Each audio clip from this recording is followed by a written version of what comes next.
The old Chevy shuddered to a stop on a fog-soaked dirt road.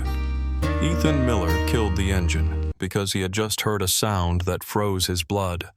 A faint, rasping breath, as if life itself was clawing to hold on. He opened the door. The chill of the Appalachian dawn rushed in.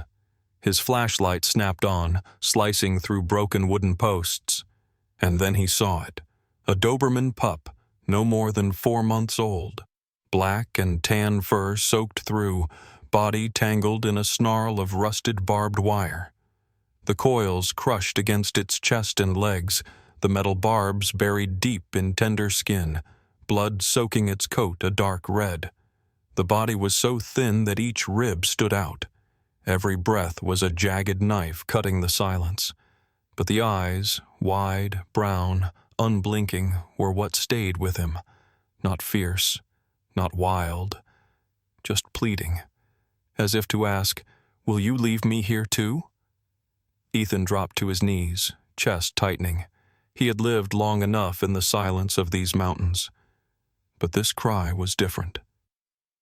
This was a call for help, and it tore open a memory he had buried for years. His wife's voice, frail before sickness took her. "Ethan, please, never turn away from pain, no matter whose it is." The words returned now, sharp and undeniable. He sprinted back to the truck, grabbed the bolt cutters, a water bottle, and his old denim jacket. Kneeling by the pup again, he whispered, "It's all right, kid." "I'm getting you out." His voice cracked, rough with age and grief, but steady. The pup barely moved, too weak to fight, just trembled as he draped the jacket over the wire, biting into its flesh. He studied the knots of rusted metal, one coil locked around the paw, another crushing the chest, hooks driven into the skin. If he cut wrong, the recoil could tear the body open. Ethan braced the wire with his left hand and set the cutters. Snap. Cold steel gave way. The pup jerked, cried out, then collapsed, but its breathing eased, just a fraction. Ethan pressed cloth to the wound and dripped water into the dirt. The tongue flicked out, catching a drop. Those eyes fixed on him still, faint, but alive. Now picture it yourself. Driving a familiar road, and suddenly a small life is there, trapped, bleeding, begging with its eyes. Do you walk away, or do you stop? If you believe no one deserves to die in silence, hit like, share this story, and subscribe. Your compassion can be the light that saves another soul. Ethan went on. Another coil. Snap. The tiny chest rose freer, air moving more easily. His arms burned from the strain, but he didn't let go. The pup quivered, but no longer resisted. In its panic, it had chosen to trust. He slid the denim under its body, shielded the torn skin, and cut the final strand. The barbed wire dropped to the grass. The pup sagged forward, no longer bound. Too weak to stand, but its eyes stayed open, and this time, the look was not only fear. Ethan spread a tarp and lifted the fragile body onto it. Every motion sent pain tearing through his back, but he didn't stop. In the fog, he heard its shallow breaths behind him, and he knew turning away meant death. When the Chevy pulled back onto the road, Ethan caught its gaze in the rearview mirror, brown eyes still locked on him, and in that silent stare, he felt the weight of a promise he could not break. Morning in Appalachia carried more than mist. It carried the emptiness in Ethan Miller's life. He was 60 now, hair turned gray too soon, hands rough from decades gripping a carpenter's hammer. Folks in town still tipped their heads when he passed, but Ethan rarely spoke. He lived alone in a small wooden cabin at the forest's edge. Once, the house had been full of laughter. Now it held only the ticking of a clock and the groan of floorboards beneath a solitary man's steps. At the dining table, only one chair was pulled out. The other sat vacant. Anna, his wife, had been gone 3 years. Cancer. Quick, merciless. Ethan had kept his promise to stay beside her until her last breath. But when the funeral ended, silence flooded the cabin, heavy enough to make him sometimes forget he was still breathing. He thought he had grown used to the void. Each morning he brewed coffee, ate a dry slice of bread, and stared out across the porch. Anna's garden had withered, weeds overtaking the soil, but he couldn't summon the will to clear it. By evening he sat on the porch listening to crickets. At night the owl's cry from the woods sounded like a voice echoing from a hollow space inside him. But this morning, that cry, the whimper of a Doberman pup tangled in barbed wire, had split the silence wide open. It wasn't only pity that stirred. It unearthed a memory Ethan had buried deep. Anna's last words. Don't let pain close your heart. If a life needs you, save it, Ethan, because saving it will save you, too. The puppy was proof of her plea. Small, emaciated, bleeding, but alive, still fighting.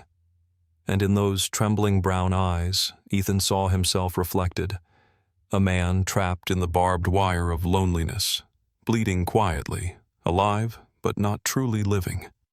When his hand gripped the wheel and the Chevy rattled along the gravel road, he felt the weight on the tarp behind him. Light, almost nothing, yet every bump drew a faint cry from the fragile body. Ethan glanced at the rearview mirror and caught that gaze again, weak but clinging, a fragile thread binding 2 lives together. Friends, maybe you've known loss, a loved one gone, a space no one else could fill, and maybe you thought you learned to live with it. But sometimes it only takes a spark, a pleading look, a fragile breath, for you to realize the hunger for connection never left. If this story reminds you of someone, share it in the comments. And don't forget to subscribe so we can walk this journey together. Back at the cabin, Ethan carried the pup inside and set it in an old wooden basket once used for firewood. He placed the basket near the stove, coaxed a flame until embers glowed, then tucked a blanket around the shivering body. The pup didn't fight, only trembled as warmth spread slowly across its skin. He poured a little water into a metal bowl, slid it close. A pink tongue flicked, lapping weakly. Then brown eyes lifted, quiet, steady. And Ethan realized something he hadn't felt in years. He mattered to someone. That night, Ethan didn't retreat to his bedroom. He stayed in the rocking chair by the fire, orange light tracing the deep lines on his face. In the basket, the pup curled tight, breaths uneven but steady, an occasional whimper breaking through. Each sound stabbed his heart, and yet, each sound also reminded him he was no longer alone in this house. When the clock struck midnight, Ethan leaned forward, resting his hand gently on the frail body. Coarse fur, ribs sharp beneath the skin, but warmth still there. Life is still there. And for the first time in years, a flicker of hope glowed in the ashes of his cold, quiet heart. Dawn in Appalachia broke quietly after a long night of rain.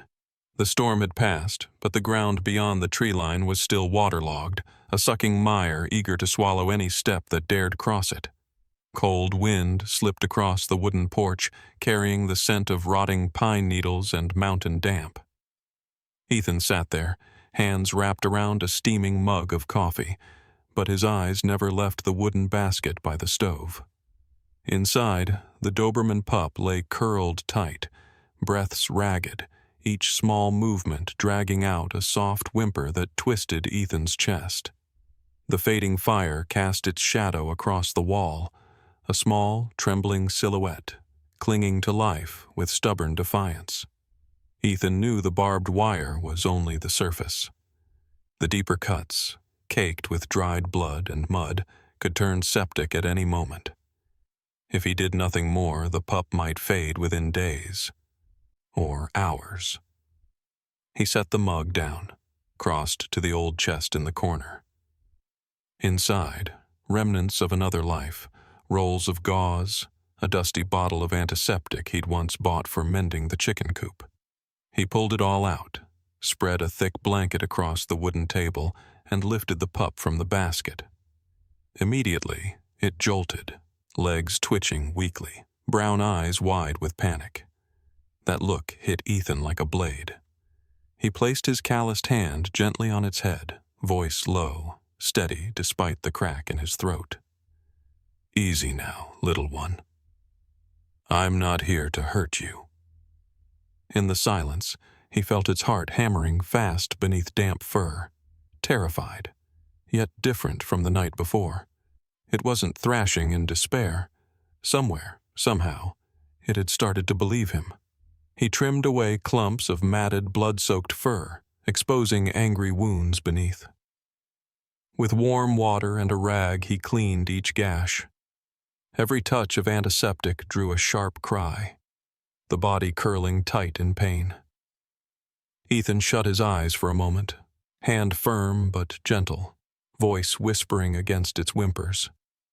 I know. Just a little longer, kid." Each cry stabbed through him, and with it came a memory. Anna in a hospital bed, her gaze trembling, pained, yet full of faith he wouldn't leave her side. The pup's eyes mirrored hers now, and because of that, Ethan felt he had no right to stop. An hour bled away. When the final wound was wrapped, Ethan sagged back, breath heavy, sweat dripping onto the wood. In front of him, the Doberman lay curled, breathing steadier than before. Its brown eyes opened, fixed on him, unblinking. And in that gaze flickered something strange, fragile, but resolute. Outside, wind tore through the pines, its wail long and sharp, like a warning. Ethan understood. This was only the first battle. The harder part lay ahead, getting it to the nearest vet, more than 10 miles down a brutal road. He didn't know if such a frail body could endure the journey. But staying here meant infection, and infection meant death. Friends, do you feel it? That moment when a choice, small, simple, becomes life or death. Have you ever stood at the edge, forced to choose between risk and hope? If you have, share your story in the comments. And don't forget to subscribe, because we're only entering the hardest stretch of this journey. Ethan didn't hesitate.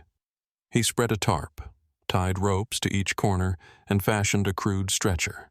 He lifted the pup onto it and cinched the edges snug. On his shoulder, the weight was no more than a bundle of kindling. Yet to him, it was heavier than anything he had ever carried, because this was a life. He stepped onto the muddy road. The ground sucked at his boots, but he kept moving, step by step.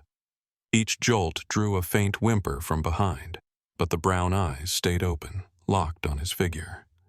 Every so often, the pup's paw scraped lightly against the tarp, as if to say, "I'm still here. Don't set me down." Midway through, Ethan stopped, back bent, chest heaving. His breath came white in the cold air. He was used to the silence of the mountains, but now that silence was broken by shallow, rasping breaths behind him. He turned. Those brown eyes still clung to him, weak yet burning with a light that left him no room to quit. And then came another sound. A long, chilling howl from the depths of the forest. Coyotes. The skin on Ethan's neck prickled. His hand tightened around the folding knife in his pocket. He knew this was hunting ground. And right now, he and a broken pup were nothing more than two exposed shadows in a wet, hostile wood. Ethan scanned the trees and saw darkness shift between the trunks. He swallowed hard, cold sweat running down his back, but he didn't turn around. Last night, he had chosen not to abandon the cry in the mist. This morning, he would not abandon those eyes. He hunched forward, gripped the ropes, and pulled harder, the sound of boots grinding through mud, the rush of his own labored breath, the howls echo far off. A brutal road stretched ahead, but Ethan knew one thing with certainty: there was no turning back. The Appalachian woods after rain were no longer the familiar road. They had turned into a vast bog, slick and treacherous, a natural trap. Each of Ethan's steps sank to the ankle, the sucking sound of mud cold and merciless. On the tarp dragging behind him, the Doberman whimpered each time the rope jerked. That thin cry threaded into the wind, a relentless reminder. Yet the brown eyes stayed open, fixed on the man ahead. Ethan glanced back and caught something that cut deep. A trembling paw, lifted off the tarp, reaching as if to say, "I'm still here. Don't leave me." He bent low, muscles straining, pulling harder. The rope burned his shoulders raw, sweat ran down his spine, and he was chilled by the morning wind.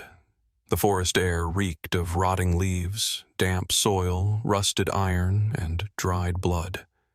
The mixture choked him, but his grip didn't loosen. And in that moment, Ethan realized something he hadn't felt in years. It had been too long since he fought for a life other than his own. The path to the truck, alone, would have been nothing. Now every yard became a test. Mud clung to his boots, doubling their weight. His clothes were soaked, lungs rasping. More than once he staggered, nearly dropping the load. But then came that faint cry. Not only pain, but a plea. It told him surrender was not an option. Friends, have you ever felt it? When someone's weakness becomes the strength that keeps you standing? If this moment stirs something in you, share your story in the comments. And don't forget to subscribe, because every story like this reminds us that compassion has the power to lift two souls at once. Midway, Ethan knelt by the pup. He uncapped his bottle, tilted it gently. A pink tongue reached out, trembling, catching drops of water. Just a few sips, but enough to lift those brown eyes with the faintest spark. Ethan placed his rough hand on its head, voice breaking but firm. "We'll make it, Shadow. I won't leave you." The name slipped out, Shadow, as if the pup had whispered it into his mind. Simple, but true. It had been nothing but a fading shadow, yet now it was the reason he kept walking. The path dipped toward a small creek, a slope of mud slick as oil, rainwater trickling down, softening the ground. Ethan set the tarp aside, drew in a breath, and gathered Shadow into both arms. The weight wasn't much, but to his weary body, each step was brutal. He waded into the stream. Icy water surged against his knees, the cold cutting up his back. But he held Shadow high, pressing the pup to his chest, refusing to let the wet touch its fur. His teeth clenched, legs shaking as he climbed the far bank. Near collapse, he forced himself upright, driven by the faint rise and fall of a chest against him. At last, the old Chevy appeared through the fog, dull metal glinting like a beacon in a gray sea. Ethan's heart pounded. He set Shadow back on the tarp, dragging it for the final stretch. His breath came ragged, spine bent as if breaking. Sweat dripped into mud, but his eyes never left the truck. Only one thought pulsed inside him: get it to safety. Then came the howl. Closer now. A sharp, eerie cry slices the silence. Ethan whipped around. Between the trees, a shape, low, dark, coyotes, drawn by the scent of blood. His hand closed tight around the folding knife. His body coiled, ready. But before he could move, the unexpected happened. Shadow, weak, bandaged, trembling, lifted its head. A bark, short and cracked, tore from its throat. The sound was frail, but it rang through the woods like a bell. The coyote froze. Yellow eyes glimmered in the dark. For a heartbeat, it lingered, then backed away. A moment later, the shadow was gone. Ethan bent close, pressing his forehead to Shadow's. Their breaths mingled, one life against another. His voice shook, almost breaking. "Good boy." "We're almost there." At the Chevy, he opened the back door and laid Shadow gently on the seat. He wrapped the pup in a thick blanket, adjusted its position so each breath came free and easy. The breathing was still thin, but steadier now. Brown eyes blinked, softer, no longer filled with terror, only trust. Ethan slid into the driver's seat, hands trembling on the key. The engine roared, coughing out a plume of white smoke into the fog. The tires rolled onto gravel, every jolt tearing at his back. He didn't care. In the rearview mirror, those brown eyes stayed locked on him. Not pleading anymore, not afraid, but trusting completely, bound to him by an invisible thread. And in that moment, Ethan felt something he hadn't known since Anna was alive. He was needed. The old Chevy rattled along the rutted dirt road, tires grinding through pools of mud left by the storm. Inside the cab, Ethan checked the rearview. Shadow lay curled in the blanket, brown eyes still open, breaths shallow but steady.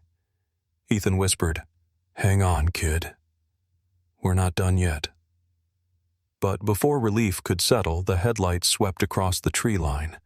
3 pairs of yellow eyes flared back, low and sharp, between the trunks. Coyotes. Not one. A pack. Ethan's pulse hammered. The road was too narrow, the truck too heavy.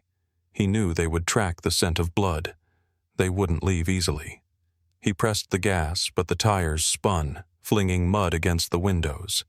The Chevy roared, jolted hard, then choked out. Dead in the mire. In the back, Shadow lifted his head, whimpering. He heard them, too. Ethan caught it, the long, piercing howl splitting the night. The coyotes were closing in. He shoved the door open, folding knife clenched in his hand. Cold air surged in, thick with the musk of wet fur and damp earth. Out of the dark, 3 gray bodies slipped into view, teeth flashing white. They circled low, shoulders taut, ready to spring. Ethan planted himself before the truck door, back pressed to cold steel. His voice tore out, raw and ragged. "Get out!" The shout crashed through the woods, but the pack didn't flinch. They knew the smell of blood. They knew prey when it staggered. Then from the back seat, another sound rose, weak but unshaken. Shadow. Bandaged, trembling, he forced his paws beneath him. A bark scraped out of his throat, hoarse but defiant. It wasn't loud, but in it pulsed something the coyotes recognized. Challenge, the instinct to guard. Brown eyes flared, no longer begging, but daring. One coyote lunged, jaws wide, snapping for Ethan. He slashed sideways, steel catching fur just enough to drive it back. And then Shadow barked again, louder, harder, chest straining with each ragged breath. He staggered forward, out of the blanket, legs shaking. But he stood, pressed behind Ethan, ribs heaving, refusing to bow. Friends, do you feel it? A fragile life, nearly broken, still rising to shield another, too weak to fight, yet choosing not to yield. If this moment seizes your heart, hit like, share this story, and don't forget to subscribe, because your voice carries strength to compassion itself. The coyotes faltered.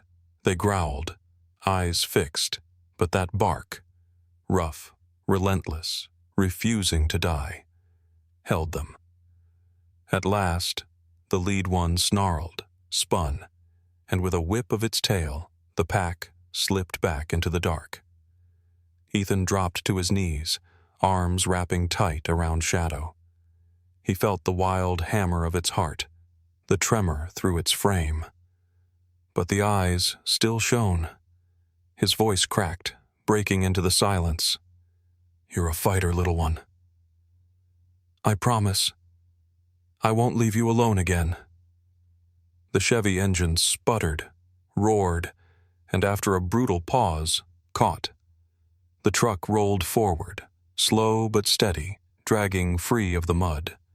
In the mirror, Ethan saw Shadow rest his head against the seat, eyelids heavy. At the corners of his mouth, a faint curve, an almost smile, lingered as the road opened before them. The road to town stretched ahead, winding through the Appalachian ridges. The old Chevy roared in the dark, wheels grinding slowly, but each mile brought them closer to hope. Ethan bit down hard, knuckles white on the wheel, eyes flicking to the rear view. Shadow lay on the back seat, wrapped in blankets, breaths shallow.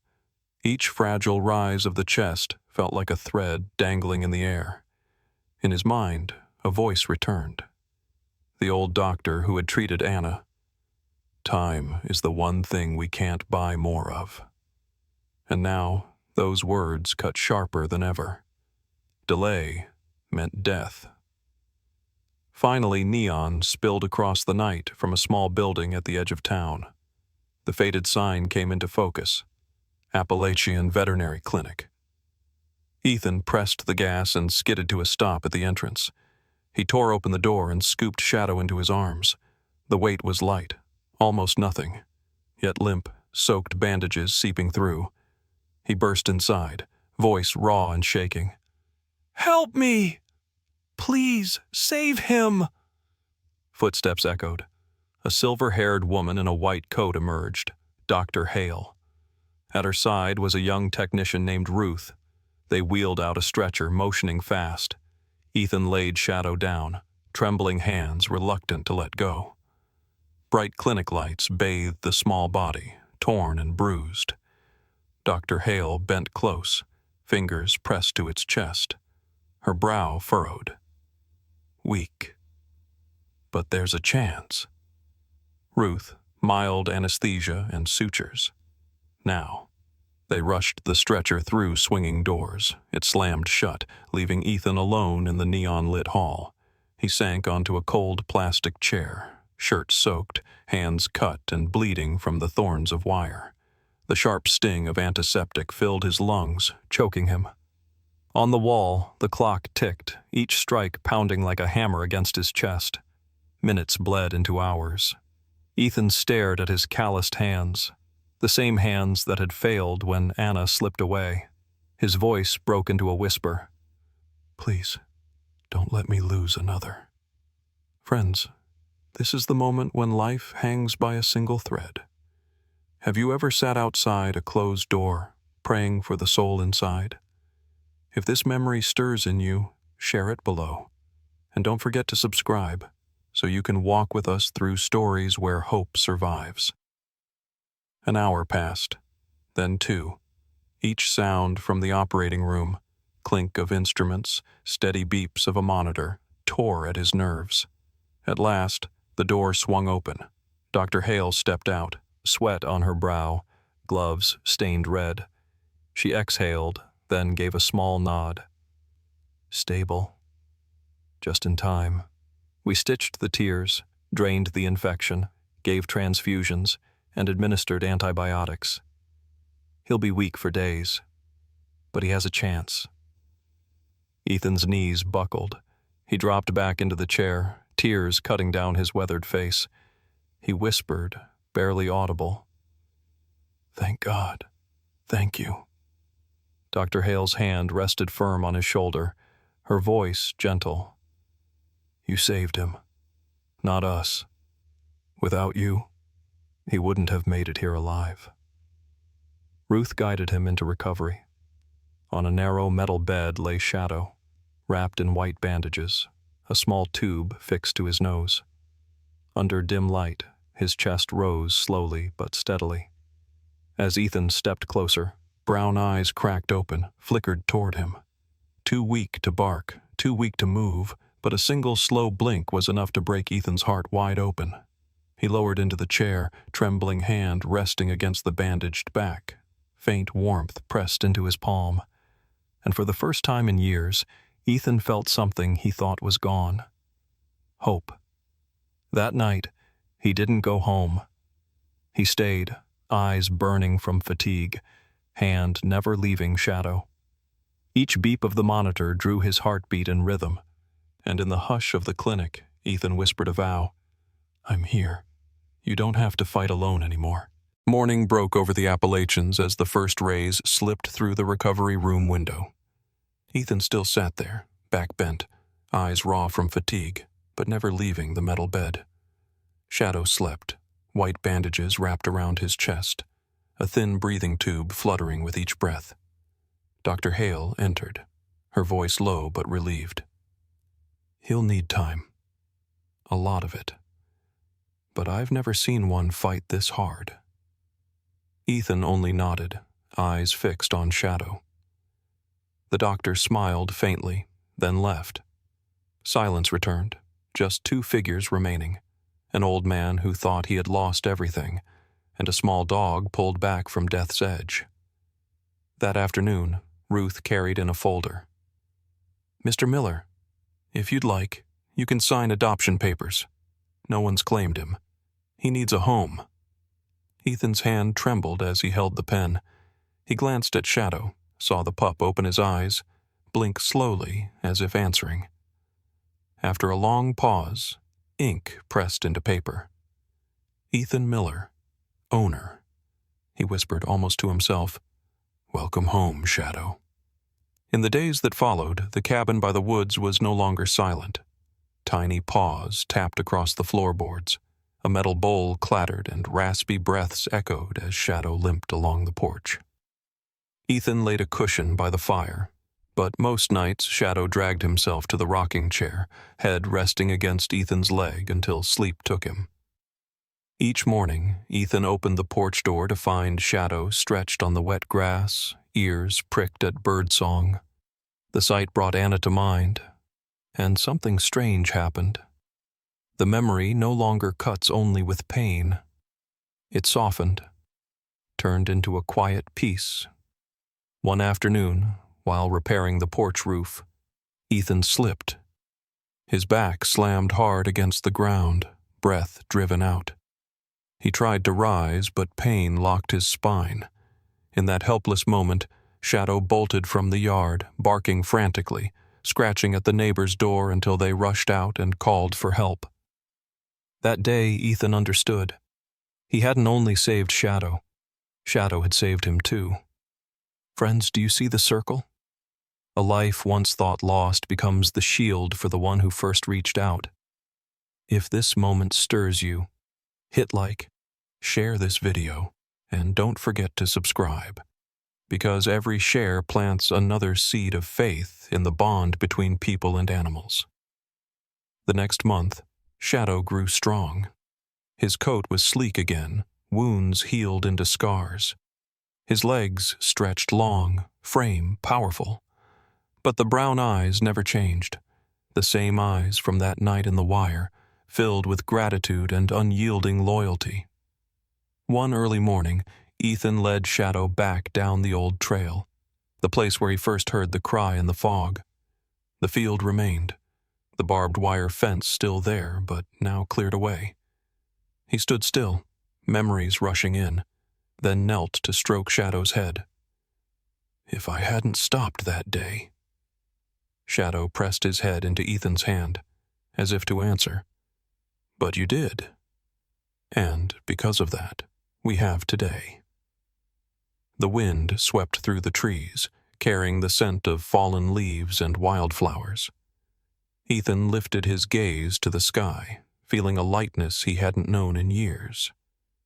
But the story didn't end there. One evening, as Ethan and Shadow sat on the porch, a strange car pulled up at the gate. A young man stepped out, papers in hand. His eyes moved from Ethan to Shadow, a flicker of surprise crossing his face. "You're the one who saved him." Ethan's hand tightened on Shadow's collar. "That's right. He's mine." The man gave a thin smile, shaking the papers. "Then we need to talk. This dog has a past you don't know." The air thickened. Shadow growled low, pressed closer against Ethan's leg, brown eyes suddenly sharp with warning. Ethan stood still, heart pounding, instinct telling him this was no ordinary visit. A new door had just opened, into a story neither he nor Shadow was prepared for.